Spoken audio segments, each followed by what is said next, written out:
There we go. I got it right. All right. It's been a long week. In a week. Yeah. I'm just not here.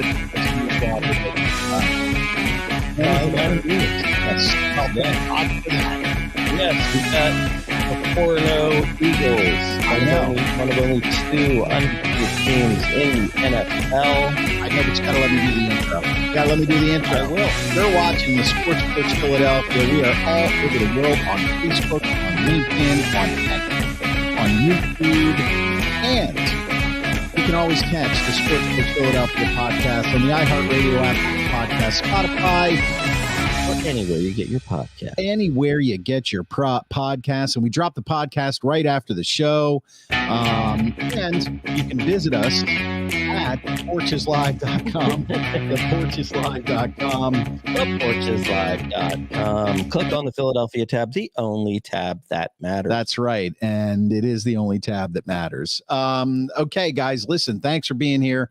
How was your week? Pretty good. Mine sucked. Did it? Well, I'm not going to go into why. Well, I'm sorry. Except for our little campfire. Okay. Yeah. All right. Well, yeah, for those of you who might think, what are they talking about? A bunch of our buddies from college got together, our wives, had a campfire, had some hors d'oeuvres, some drinks. So it was a nice time. It was a good time. It was a very good time. It's a lot different when you're in your 50s than when you're in your 20s. Right. Exactly. And I think our wives were thankful for that. Yeah, I think so too. Yeah, especially since it was like we were the ones that were like, whoa, we should probably go now. Yeah, we're at the age where it's like, getting a little late, 9:30. Yeah. I know. Back then it was like, maybe I'll take a shower and get ready to go out. Right. Hey, well, listen, we had a great week for Philly sports. The Eagles, we're going to lead with that right now.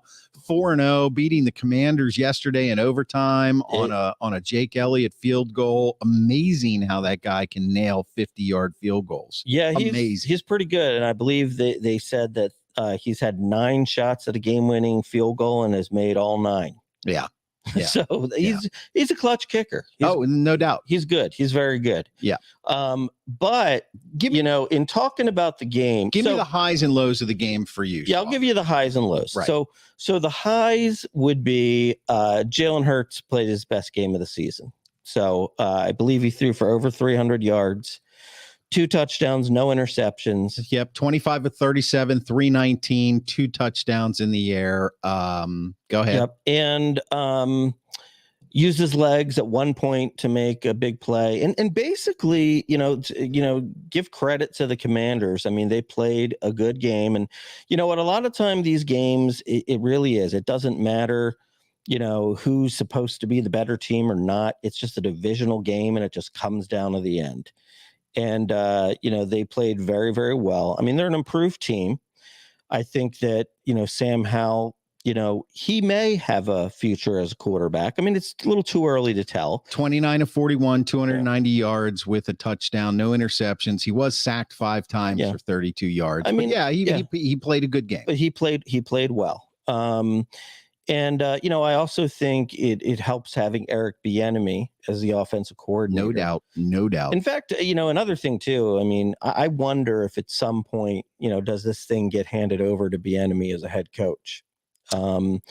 This is, I believe, Rivera's the last year of his contract. Yeah. So I could see that happening. That would make sense. Yeah. But anyway, so Jalen Hurts has a really good game, which is a good to see. Obviously AJ Brown went off. He had what? You want to give me the stats on AJ Brown? 9 receptions, 175 yards for a 19.4 average, 2 scores. One of them was 59 yards, 9 receptions on 13 targets. Yeah. Now, the downside of the AJ Brown was the penalty. Yeah, that gave the Commanders an additional 15 yards, which could have cost them the game. It almost did. Did. Yep. So, AJ needs a little bit of a talking to. Hello, Amy. Amy May's in the house. Now, Patrick, Pat's off track. Although this is kind of funny. It's not bad. It's not bad. Not bad. Thank you. And so, so bottom line is overall, I think the offense played well. This was a game where the defense did not play as well. The thing with the Eagles is they're 4-0, and yeah, there's only 2 teams in the NFL that are 4-0, so it almost seems silly complaining about 4-0, but it's been a less than stellar 4-0 is I guess the way to put it, right? I mean, here's the bottom line. They I would say the only team that they played that's got a shot at the playoffs this year is the Commanders. And if they make the playoffs, it's probably because they're going to go like 9-8 and get in somehow. So, you could even say they haven't played a playoff team, and they're winning games close. Right. And while that is good for some teams, again, we look at it through the eyes of, now the standard is Super Bowl or bust. Well, and that's why. Yeah. And so we look at it and we say, can we beat the Chiefs or the Bills or the Dolphins with this kind of a performance? And the answer is probably no. Well, I don't know that I agree with that, Schwaber, because I think that I think the lens that everybody's looking through is the lens that you just described, which right. is we should win the Super Bowl this year. It's like a natural progression, and it's become cliche, but the tape is out there, but these other teams haven't figured out how to beat the Eagles. So I go back to a win is a win. It doesn't matter how you get there. If you have one more point than the other team, an ugly win, it doesn't get listed as a UW. It's a win. I think, and they talked about this in some of the other games that I was watching over the weekend. Nowadays, they're not playing in the preseason as much. Yeah, true. And so, how much preseason play did Jalen Hurts get? 0. There you go. Right. So, and in the past, how many preseason games did they play? You might have played 2. They played 4. Well, 4 they played past. 4 games. Yeah. Right. And even in the recent past, they at least would get in for a series on most of the games. Right. So, it takes a little while to get up to football speed, no matter what your skill level is. Yeah. So I'm not sold on this. It's somewhat of a disappointing 4-0 because I don't think 4-0 is disappointing at all. I think had the Commanders went for 2, which we got a comment from Steve. Steve's watching on Facebook. He says Commanders blew it, should have went for 2. That's one of the thing. What happened to Riverboat Ron? Yeah, right. Right, exactly. I kind of expected them to go for 2. I thought that they would too. I mean, you think about it this way. It's, you got an Eagles defense that's shocked and stunned. They're on their heels. You got a hot quarterback, and like all things being equal, the Eagles are a better team. Yeah. So you got a shot to end it with one play. Take the shot. Yeah. And if you lose, you were going to lose anyway. You play the Eagles to the wire. If you lose, you were going to lose if you didn't hit that last second touchdown. So exactly. So I was surprised they didn't go for 2. But the point I'm making is, had the Commanders gone for 2, or even in overtime scored first, or kicked a field goal and won, now I think there's a little more credence to. I don't even think it's necessarily that the Eagles are playing. It's a disappointing play, like not up to par, so to speak. Right. That would be more of the Commanders are starting to put a team together. Eric Bieniemy is, part of that. But I look at it and say, look, 4-0 is 4-0, man. I guess AJ so. Brown broke out. And if you remember last week on the podcast, that's what I said I was looking for. I said, if you get A.J. Brown into this game and he has a big game, now the offense is coming back. One thing that disappointed me, and then I'll let you go further, is that that Swift only had about 55 yards. They did sort of abandon the run a little bit. And I think that's where my criticism comes. They did win the game, and that's all well and good, but to me, the kind of the two biggest areas of concern for me really are the offensive and the defensive coordinator. And well, they're different from last year. They're different from last year, right? And so, for example, the last drive by the Commanders. Well, I mean, okay, they still let them go down the field 65 yards in like a minute and a half with no timeouts. That's not good. Right. And there were some really questionable calls on offense for the Eagles where they could have had this game wrapped up. I mean, the Eagles had the ball, I'm going to say maybe on the 15-yard line when they were up 21-17, and they had a 3rd and 11 down, game's over, and they run the ball on 3rd and 11.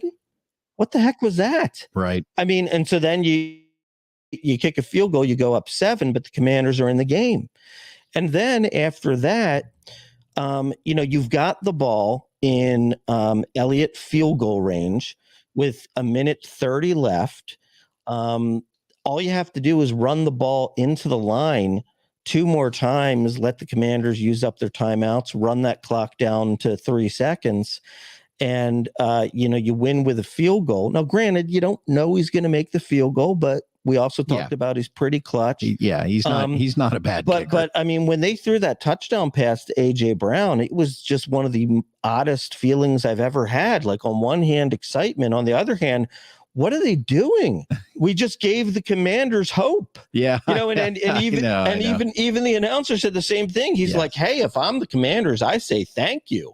Yes. Because now they've got a shot. Yes. And Nick Sirianni after the game said, I'm not going to apologize for scoring too fast. Well, he can say that because they won. Right. No, and what he said, this is how he kind of broke it down. Basically what he said was, we knew that they were, putting 8 men in the box to stop the run.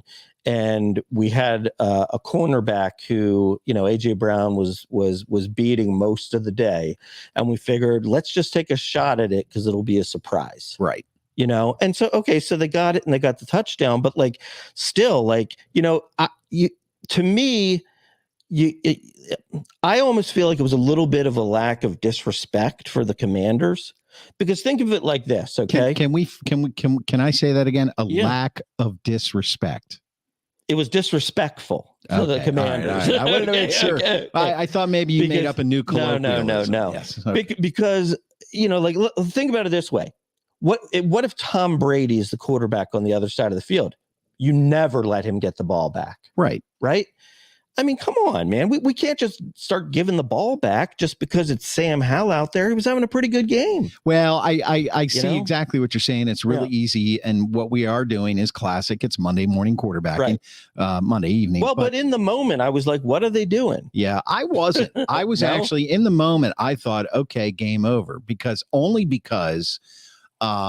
that's momentum. That's break. It broke their back. Mm-hmm. And given the Commanders' history, Sam Howell's experience level, which is light, mm-hmm.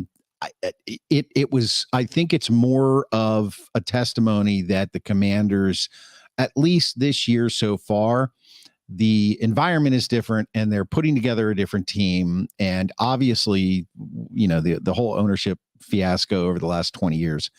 I think it showed more that they are trying to be a respectable organization, and I'm going too deep on this, so I'll stop there.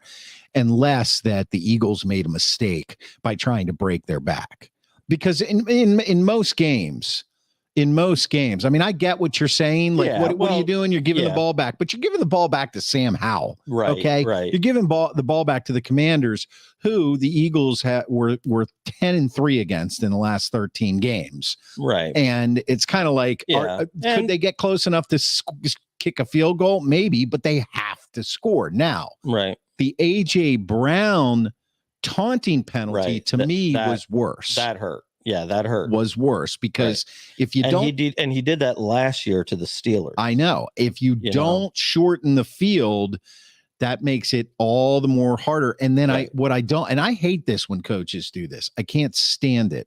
And I know these guys are professionals and they're adults, but man, I on the sideline, I didn't see anybody giving AJ Brown any flack. And if I was them, I would have been giving him flack right away. Actually, they didn't, it wasn't televised, but apparently Jalen Hurts reamed him out. That's good. Yeah, like he said he was like, hey, Jalen's always like a cool cucumber, but he was fired up and he came over and he was like, you can't do that, dude.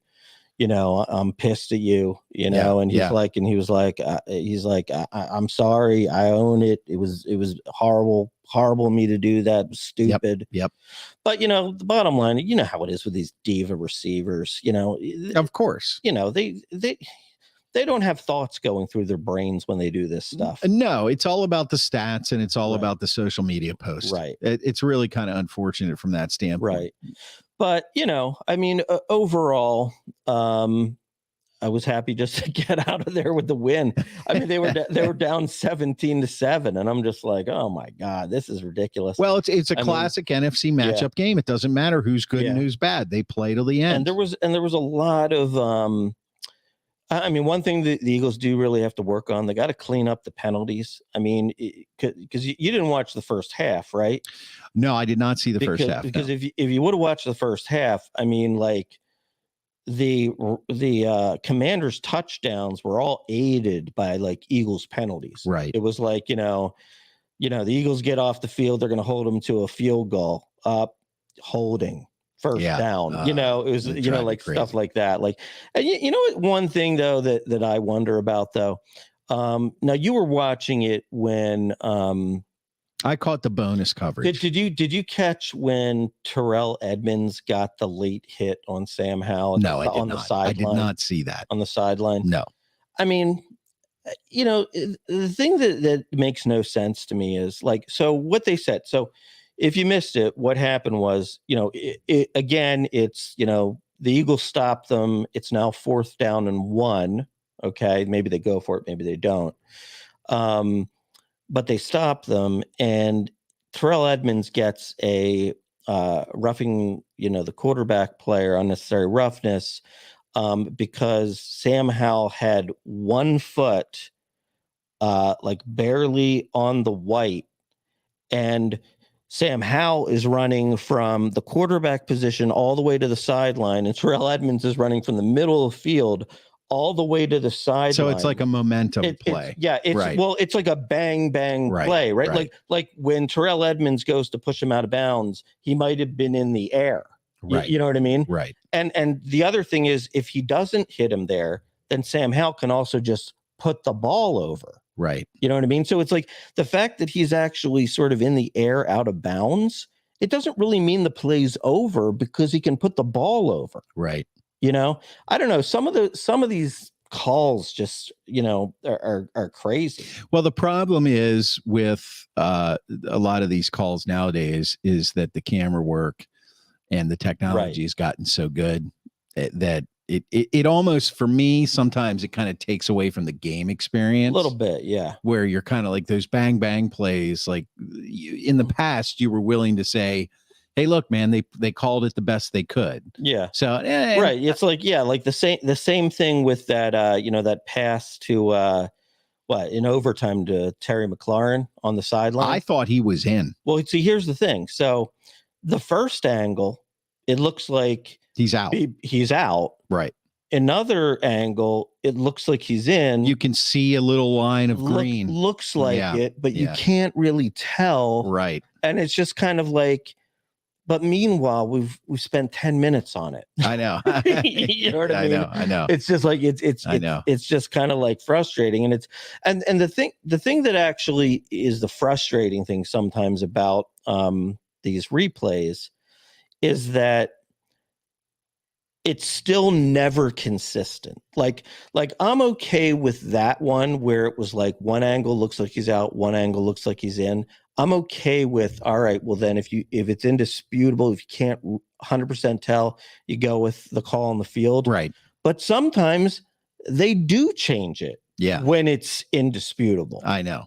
You know what I mean? And it's like, it's because they're scripting the game, Schwab. yeah, I mean, come on. you might be right. I don't know. I don't want to be right. I don't want to be right. Yeah, maybe you're right. Maybe like if Tom Brady is the quarterback and that's Julian Edelman over there, Randy Moss, maybe it's a definite catch. It's a catch. It's a catch all the way. Yeah. Yeah. I mean, honestly, it is. Yeah. Yeah. You might be right about they're going to call it in. Yeah. And then look at it and then say, well, it's indisputable. It's in. Yeah. I don't know. Right. I don't know. But anyway. Well, listen, the Rams are coming up next week. Yeah.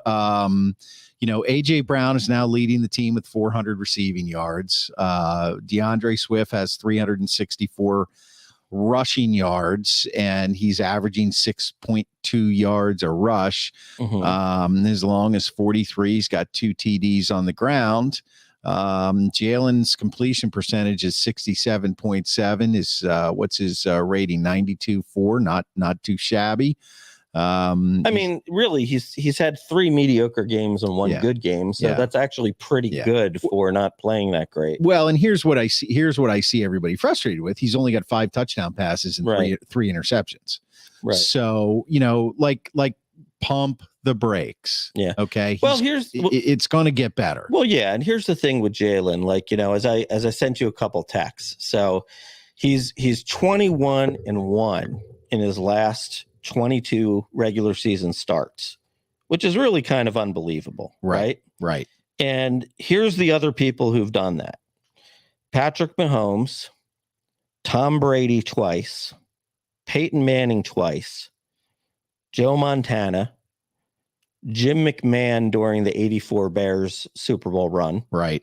And one guy, I have no idea who he is, Darryl LaMonica. You don't know who Darryl LaMonica is? No, I don't. 1963. He was a Raider. He was the Raiders quarterback, I'm pretty sure. Okay. Yeah. So, I mean, look, that's pretty damn good. And then the other one too, which was kind of cool. This was like you wonder sometimes you wonder, like, people must just be like digging for these, like these statistics. You know what I mean? Yeah. It's like, Jalen Hurts facing double-digit deficits last 5 regular season starts. he has won all 5 of the games. That's tied for the longest quarterback win streak since Joe Montana and Steve Bartkowski did it. Yeah, Steve Bartkowski, the you know what I mean? Old Falcon. Here, we got a comment coming in from Douglas. Yep. He says video replay is more to control the game than it is to get it right. Interesting. It seems to control betting more than it does to make the right call. Doug, I can't say that I agree 100% with you, but I can say that there are some questionable calls that seem to kind of keep games close. It's a conspiracy. Well, yeah. Actually, let's just talk about that real quick, and then we'll move on to the Phillies. Okay. All right. Did you happen to watch the Jets? The Sunday night game. Kansas City game last night. I watched it. Yes. Did you watch it to the end? Which part? The very end. No. Okay. No. So, I watched it it was 23-20 when I decided I had to go to bed. Too much football for one day. So it was 23-20.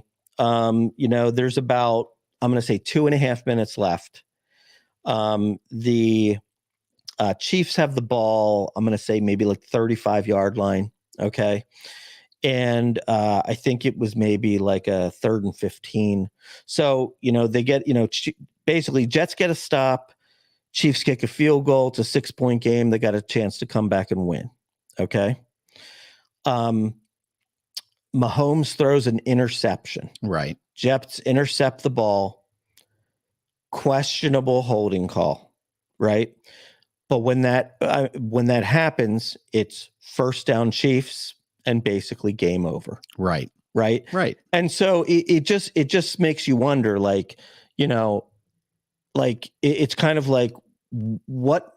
I mean, it just seems like they can't have Patrick Mahomes lose to the Jets. Yeah. They can't have Zach Wilson win. Right. He's the face of the league. He's got to win. Yeah. Yeah. You know what I mean? Yeah. Well, it would be different if it would be different if it wasn't an interception and Mahomes throws a long touchdown pass and there's no flags. Okay. Right, Then Mahomes won the game. Right. He's the face of the league. Right. But questionable holding call. Now they can run out the clock. Right. Yeah. And to me, that is ridiculous. Right. And, it was, they had an interception. They were down 3. They had a chance to go 60 yards, win the game, or kick a tying field goal, take it into overtime. I mean, and, and it's very similar to the end of the Super Bowl for the Eagles. It's just like, let the guys decide it on the field.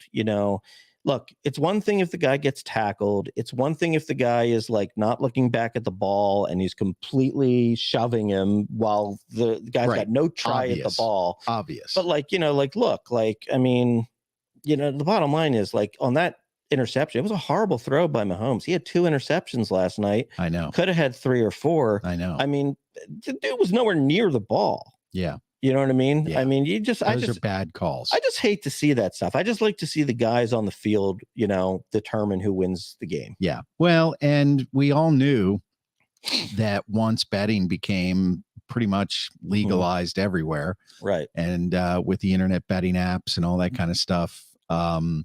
Hey, listen, to think that somewhere, somehow it's not affecting the outcome of games. I mean, we're all human. And I have to say too, I mean, I think look, I get it. You obviously can't have NFL players betting on their games. Right. That makes sense. Yeah. But still, I mean, there's such a hypocrisy that these plays, probably like DraftKings and, all those, betting, FanDuel, all that stuff. They're probably paying millions, if not billions of dollars to the NFL, and the NFL is just like, being, taking a hard line on betting with their players. You know what I mean? Right. Like, who cares if they bet on another sport?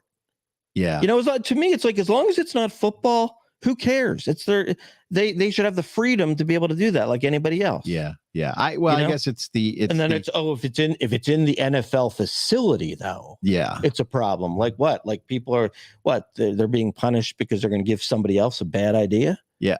You know what I mean? Well, they should be punished. I mean, look, it hasn't really impacted, any of my favorite players, but the bottom line is it's like, it's very hypocritical to be taking a stand on betting when like you've basically just, open the floodgates for the rest of the world to bet. Open the floodgates. Well, and it's also one thing where there is no way to police this. Right. There's no way to police this.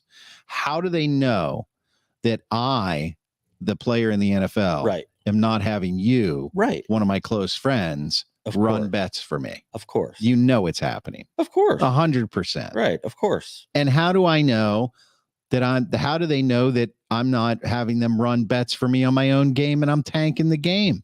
Right. These guys, look, I don't want to say it. I don't want to speak, in generalities about players in the NFL. But listen, we all have our price, and like, if I'm going to get a $3 million game check, and then I'm going to get a suitcase with another $2 million because I bet against myself. That's exactly right. Yeah. So slap me silly. That was the wrong sound effect, but you get the idea. All right. So let's talk some playoff baseball. Now, Steve does chime in. $2.3 billion to the NFL from betting. That's what it's all about. Okay. Steve. Yep. Oh, I like that kind of party. There you go. All right. So I want to remind everybody, thank you for watching us on live on Facebook, LinkedIn, X, YouTube. And also, we drop the podcast right after the show, the Sports Porch Philadelphia. You can find us on the iHeartRadio app, Apple Podcasts, Spotify, or anywhere you get your friggin' podcasts. And you could always visit, I'm going to do it for you, Schwaber, theporchislive.com/Philadelphia. Click the Philadelphia tab. It is the only tab that matters. That's right. So it is playoff time for the Phils. Yep. Number 1 wild card spot, 90 wins. 90 wins they got there. You didn't think it was going to happen. It is actually kind of funny. There was a point in the season where it was not looking like the Phillies had any shot at 90 wins, right? I know. And prior to the season, Topper said that he feels like they're a 90+ win team. And he was right. Okay. And so during the period of time where they might have been like, let's just say they were like 32-38, like 6 games under 500 or something like that. I remember how depressed you were. Right. Yep. And, Howard Eskin, Eskin, good right? Old Howard Eskin. He's still alive? Yeah. Oh yeah. Holy cow. He likes to get like on people. Right. And he kind of likes to get on Topper. Is all his hair gray? Have you seen him? Yeah. Does he look like he used to be a guy in the 80s that people liked? And now he's like, no, I mean, people like him. Well, I don't mean it like that. He's known as the king. Yeah, I know. I think that's more self-proclaimed than anything. Right. But anyway, there was a clip like from the middle of the season when he was just like, so you said that you think this is a 90-win team. Do you still see that happening? And he was like, and Topper was like, well, no, like, let me explain what I said. I said I felt like we were a 90-win team. I wasn't predicting that we were going to get the 91. Well, you got there, man. You should give some shit back to him. Yeah. Seriously. I agree. But a manager knows his team. And again, last year when he took over, it did not look good. No. And they went to the show. Yeah. So this year, when they started off not so great, in true Philadelphia fashion, the sky was falling. Maybe he's not the guy. And you got to give him credit. He said, we're a 90-win team, and I don't care whether he tried to take that back or not. Halfway through the season when they were struggling, he was right. Yeah, he was. So, wait a minute, I got a pat on track here. Did Eskin do a morning show with Pierre Robert? Yeah, I think he did. Or was that DVD? I can't remember. Yeah. But anyway, so so this is just a weird time of year because like you go from fortunately for the Phillies, we kind of knew they were going to be in the playoffs for a while, right? Right, true. But you're still kind of like watching every game, but if they lose a game, it's no big deal, right? Right.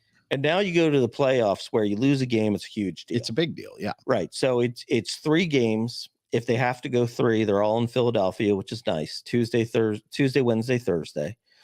But this is it. I mean, you can't lose more than 1 game against the Marlins. This is it. And that's one of the things that is a disadvantage of being a wild card team is that, you don't open up with a 5-game series. Yeah. Yeah. So, so right now it's like, it's weird because, actually the Miami Marlins used to be a team that was kind of like kryptonite for the Phillies. But this year they kind of changed that. I think they had a pretty good record against the Marlins this year. Yeah. And how about my Cubbies? 1 game out. I was almost an incredible almost right prognosticator. Well, they had a collapse too. They did. They really did. They had a big collapse. Yeah. They really did. But yeah, so it's hard to say, man. Like I don't know, like I sort of feel like one of 2 things is going to happen. And who knows if I'm right or wrong. But I almost feel like the Phillies are either going to lose to the Marlins or they're going to win the whole thing. And by the whole thing, you mean the World Series, because we've had this discussion in the past when we do predictions, right? Because my predictions are like, they're either going to win or they're going to lose. Which one am I going to pick? Yeah, right. Well, but that's kind of how I feel. Like I sort of feel like, okay, so last year they were there. They know what it's like. They're confident. They know how to win in the postseason. Now it's time to finish the job. Right. On the flip side, you've also got like the way I look at it like this is okay. So you got the Marlins coming in here. They've got nothing to lose. Nobody's expecting anything of them. And so maybe they can play a little freer. Less tight. I think you're overthinking it. I understand what you're talking about. But, I think. Look, let's put it this way. What was their record against the Marlins in the regular season? Do you know? I don't know. Okay. I don't know. Neither do I, and I don't feel like looking it up. But but the thing about it is, I think the Phillies, they're playing in the bank, right? So Zach Wheeler's starting. Schwarber was able to raise his average to a somewhat disrespectable 197. But he did have 47 home runs and 104 RBIs, and he's obviously going to be leading off. Bryce Harper finished with a 293 average and a 401 on base, which is fantastic. Nick Castellanos ended up, reviving his season after going through a midseason slump that was terrible. So, actually, here we go. Miami actually won the season series against Philadelphia 7-6. Okay, so it's a toss-up. Yeah, but the Marlins also won 4 of the games by 1 run. Okay, so like I said, it's a toss-up. So I don't know. I think anything could happen. They're in the same position they were in last year. Right. They basically had to make a run to win it almost. Right. Almost. Although you could make the argument that they're actually in a better position than last year because they have home field in this wild card round. True. And the other thing that's interesting is, and we'll see if it matters or not, but it seems that a lot of the visiting teams last year from the playoffs, one of the managers, I think it was the manager of the Padres last year, described playing in Philadelphia as 3 hours of hell. Yeah. I mean, that's nothing new. And that's because, the fans are just so rowdy and so into it. And so I think that can help them, from a momentum standpoint. Right. I mean, you still have to hit the ball. Well, that's what baseball is all about. Right. Yeah. But I think that hopefully can help them. And we'll see. I mean, look, you got Zach Wheeler on the mound, game 1. And, you expect Zach Wheeler to win his game. Now, if he does, then you've got game 2, and, that's where it gets scary because you got Nola. Now, Nola did finish pretty strong. Like he had 3 good starts to finish the year. But, I'm concerned about him. Now, at the same time, I'm sure in the playoffs, Topper will have a quick hook if he's looking like garbage out there. So, one of the things that's kind of nice about some of the starting pitching that the Phillies have had, like a Christopher Sanchez in that 5th starter role, and like a Mike Lorenzen coming over, you can go to them in the 3rd inning if you have to. Yes. So that's a positive. But, I'll tell you what, if Zach Wheeler doesn't win game 1, you don't feel good, do you? No, if Zach Wheeler doesn't win game 1, I do not feel good. Well, they're going up against Jesus Luzardo. He was 10-9 with a 3.63 ERA. Now, before you say he was just average, he did have 208 Ks. Yeah, so he's a good pitcher. Yeah, and he is a lefty. He is a lefty. So, and that's actually that's not good. Because most of our good hitters are lefties. There you go. Well, there it is, and therein lies the strategy. Right. But what I found in the playoffs in baseball is that sometimes those strategies, because it's an elevated level of play and the adrenaline is going. Right. It's not something you can always rely on, or it works completely. There's no in between. Right. It's either going to backfire. Right. Or it's going to work completely. Pat on track. Of course, you throw the ball, you hit the ball, you catch the ball. Sometimes you win, sometimes you lose, sometimes it rains. And that's excellent insight, Pat. Yes, thank you. Thank you. Thank you for that. Thank you, Forrest. So I don't I have no prediction for this Marlins Phillies matchup for the wild card because no, you want to know what? I'm going to make a prediction. Make that prediction. They're going to sweep them. The Phillies. Yes. All right, that's my prediction too. Yeah, but Phillies that makes it no fun. Phillies in 2. There you go. Phillies in 2. Yeah, but let's talk about that's a big sweep. Let's talk about some of the interesting stuff from the year. So, Schwarber finishes with 47 home runs. He does, and over 100 RBIs, 104, over 100 walks, and a massive amount of strikeouts. Yes, and a 197 batting average. Yeah, I'll give you his line. He did play 160 games, so it is totally official. 585 at bats. He did get 108 runs, 115 hits. Not that great for a guy that played 160 games. 19 doubles. Surprising, only 19 doubles because he hits the ball a long way.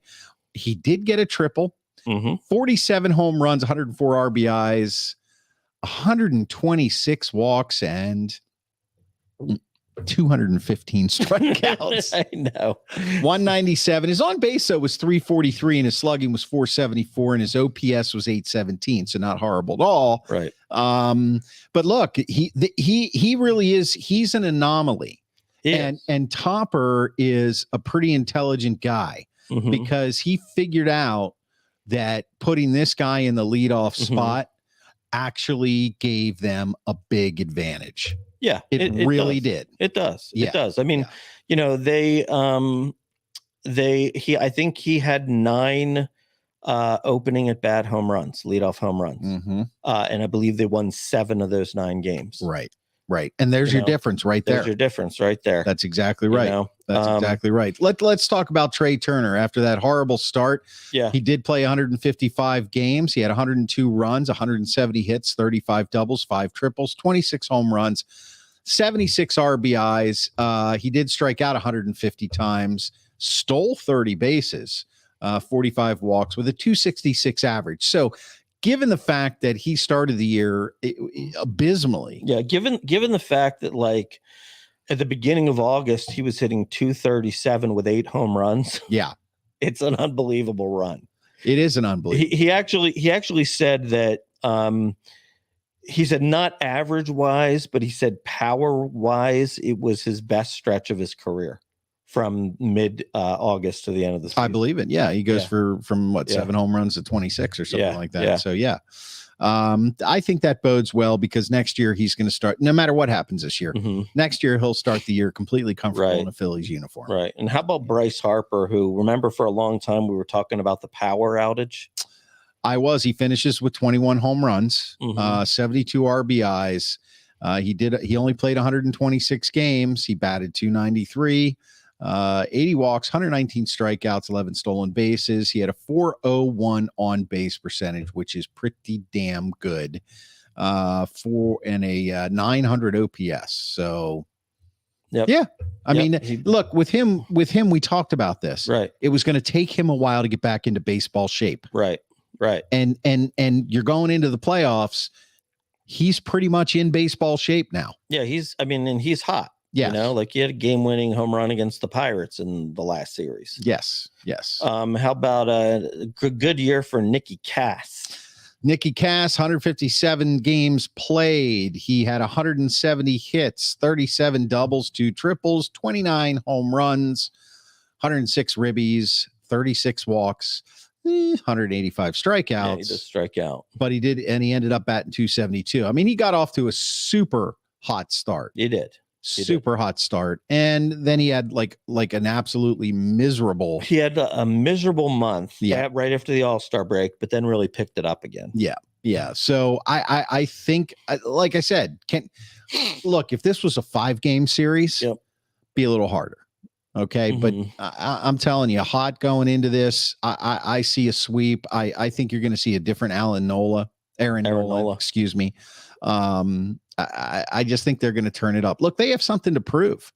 Yeah. See, now that they got there, they have something to prove. Right. So it's time to go out to prove it. And you know as well as I'm praying for a Baltimore Philly World Series. That would make for some great Philly sports porches. Now, how about the Stott? How did the Stott finish? The Stott, 151 games. He had 164 hits, 32 doubles, 2 triples, 15 dingers, 62 ribbies. 39 walks, 100 strikeouts, 31 stolen bases, and he batted 280 with a 329 on base, 419 slugging, 747 OPS. So that's pretty good for second base. Not bad at all for a second base. Yeah. Especially the what did I say his home runs were? Because I'm blind. 15. Not bad. Yeah. Tommy Herr numbers. Yes. And how about the Marsh man? Brandon Marsh, 133 games. He had 112 hits, 25 doubles, 6 triples, 12 home runs, 60 RBIs, 185 total bases. I don't know why I said that. 59 walks, 144 Ks, 10 stolen bases, 277, 372 on base, 458, 829 OPS. Not bad. Well, actually, if you think of it this way, though, prior to this year, he was a lifetime 230 hitter. So that's actually a really big improvement for him. Right.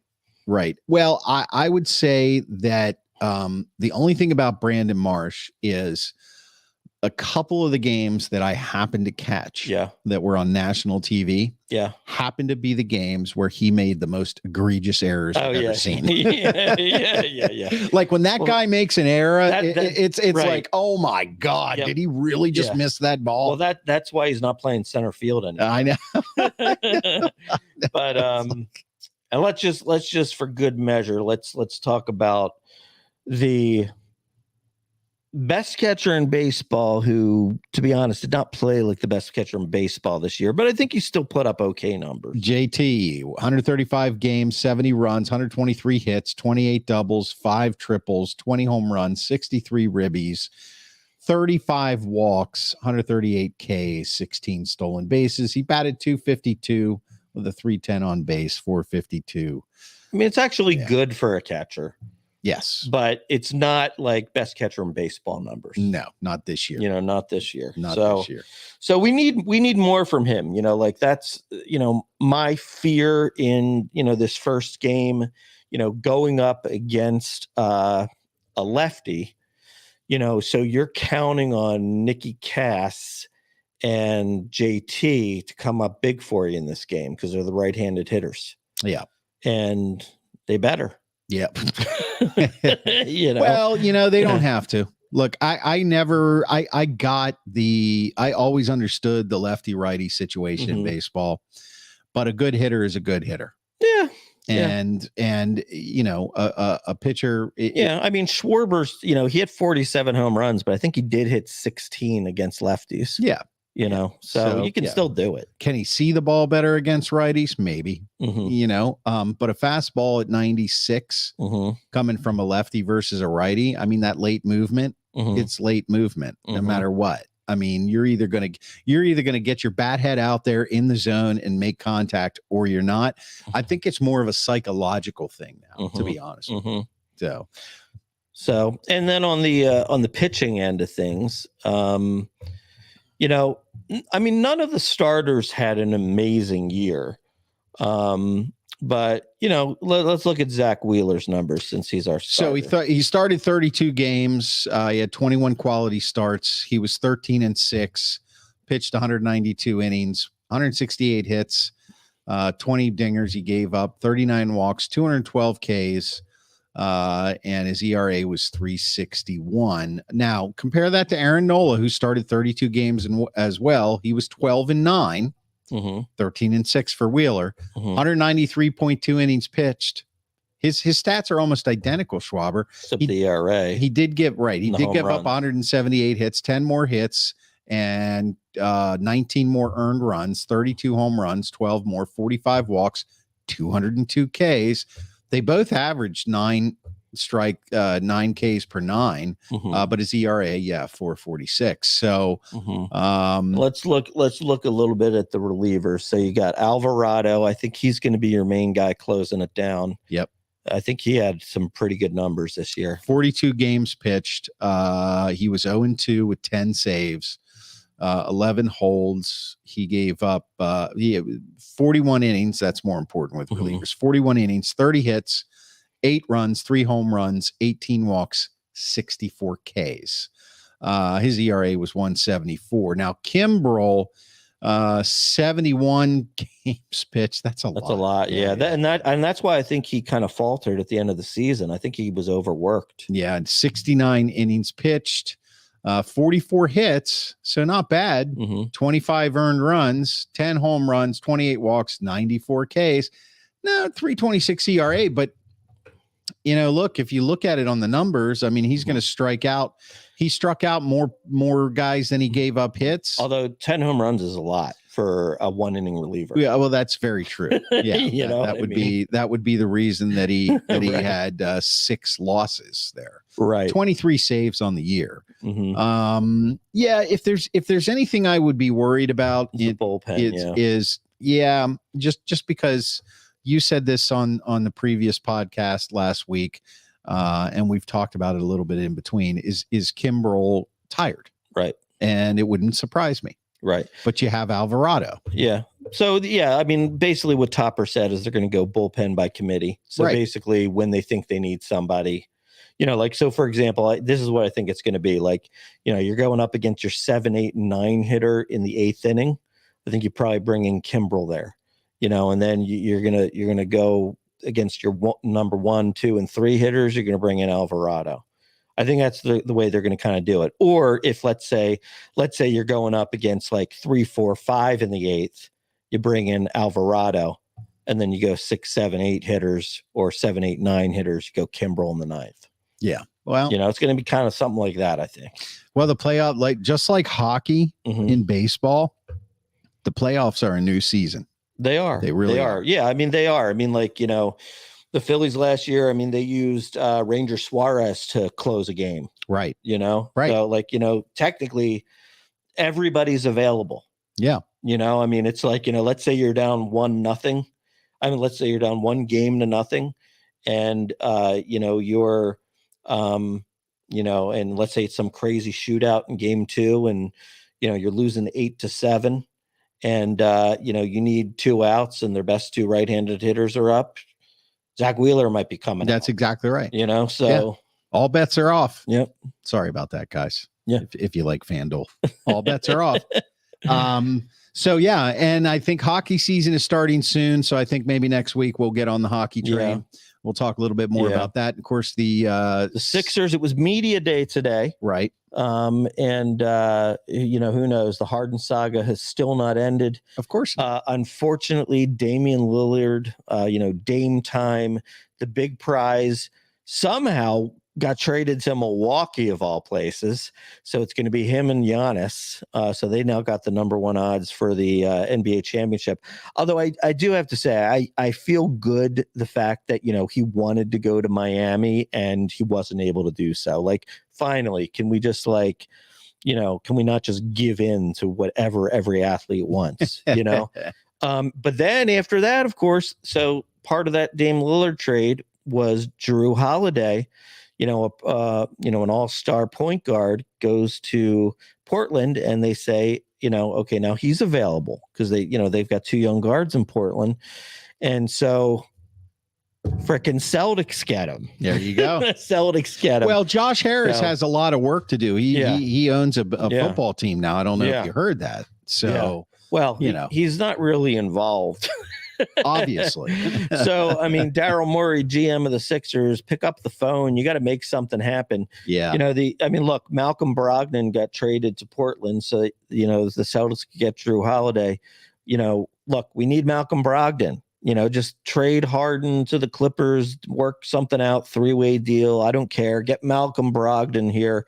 Look, the guy won Rookie of the Year. He shoots the lights out from 3. He can pass the ball. Look, he's not Drew Holiday. He's not Dame Lillard, but, he's a pretty damn good player. And that's better than no Harden or whatever or else we got. Harden. Or upset Harden. Right. Which was pretty much what you got all last year. Right. Was upset Harden. Right. Yeah. So, Yeah. But that's it. All right, my man. Well, I want to first say thank you. Start that music up. Yeah. Bum, Yeah. bum. All right. Thank you for listening to the Sports Porch Philadelphia, and thank you for watching us on social media all over the world. Thank you. Facebook, LinkedIn, X, YouTube. And of course, we're going to drop this podcast right after the show. The Sports Porch Philadelphia. You can get it on the iHeartRadio app, Apple Podcasts, Spotify, or anywhere you get your friggin' podcasts. Anywhere. And you can always visit the website. It's really, really easy. Theporcheslive.com. Theporcheslive.com. Theporcheslive.com. Go Phils! Click the Philadelphia tab. Go Birds. The only tab that matters.